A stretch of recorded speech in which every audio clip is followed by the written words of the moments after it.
نحمده ونصلي علی رسوله الکریم اما بعد فاعوذ باللہ من الشیطان الرجیم بسم اللہ الرحمن الرحیم قال اللہ تعالی فی القرآن المجید وما من دابۃ فی الارض الا علی اللہ رزقها یعلم مستقرها ومستودعها۔ سامعین محترم، امید کرتا ہوں کہ آپ سب خیریت سے ہوں گے۔ آپ دیکھ رہے ہیں میرا یوٹیوب چینل۔ آج کی میری گفتگو کا موضوع ہے رزق میں کشادگی کا وظیفہ۔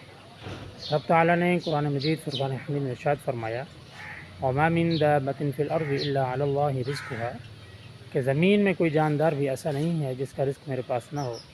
یعلم مستقرها ومستودعها، اور رب تعالیٰ اس کے ٹھکانے کو اور اس کے سپرد کرنے کی جگہ کو جانتے ہیں۔ سامعین محترم، اس آیت مبارکہ سے معلوم ہوا کہ رزق کا وعدہ تو اللہ نے کیا ہے اور اس بارے میں ہمیں پریشان نہیں ہونا چاہیے۔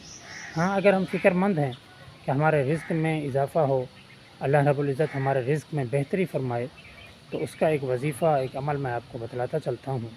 ایک صحابی آپ صلی اللہ علیہ وسلم کی خدمت میں حاضر ہوئے، کہنے لگے یا رسول اللہ صلی اللہ علیہ وسلم، کوئی بھی کام کرتا ہوں اس میں برکت نہیں ہوتی، وہ کام ختم ہو جاتا ہے۔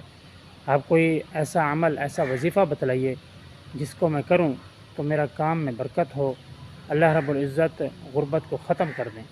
تو آپ علیہ السلام نے ارشاد فرمایا کہ جب تم اپنی دکان میں یا گھر میں داخل ہو تو سب سے پہلے پڑھو السلام علیکم، الصلاۃ والسلام علی رسول اللہ صلی اللہ علیہ وسلم، قل هو اللہ احد اللہ الصمد لم یلد ولم یولد ولم یکن لہ کفوا احد۔ تو صحابی فرماتے ہیں جب سے میں نے یہ عمل اپنایا اور اس پر عمل کیا، اس وظیفے پر، تو پورے علاقے میں رئیس سمجھا جاتا تھا۔ محاورتاً کہنے لگے کہ میں مٹی کو بھی ہاتھ لگاتا تو وہ بھی سونا بن جاتا۔ تو آپ بھی اس وظیفے کو اپنائیں، اس پر عمل کریں، انشاءاللہ تعالی رزق کے خزانے، اس میں کوئی شک نہیں، اللہ تعالی ہمارے لیے مزید کھول دیں گے، مزید رزق میں اضافہ فرما دیں گے۔